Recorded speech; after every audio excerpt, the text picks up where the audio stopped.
It's Music Theory Corner, pentatonic scales, here we go!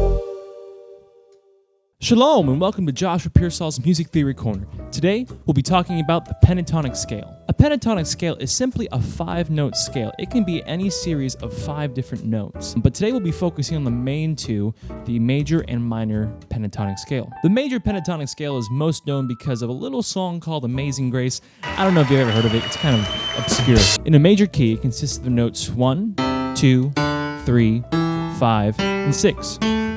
And those notes are just over and over again. You don't play any other notes, and that's the pentatonic major scale. Now, the minor pentatonic scale on a minor key would be the 1, the 3, the 4, the 5, and the 7. This scale is most well known for, most likely, its variant, which is the blues scale. The good thing to remember is the major pentatonic scale and the minor pentatonic scale are closely related because they have the same notes.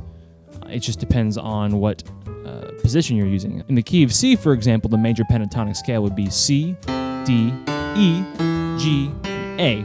And for the relative minor of the key of C, which is A minor, the minor pentatonic would be A, C, D, E, G, and A. So, it's the same exact notes, just put into different placements. And that works, again, for any key. Thank you all for watching Music Theory Corner. I hope you all have a wonderful day. And here's a cute little picture of a panda.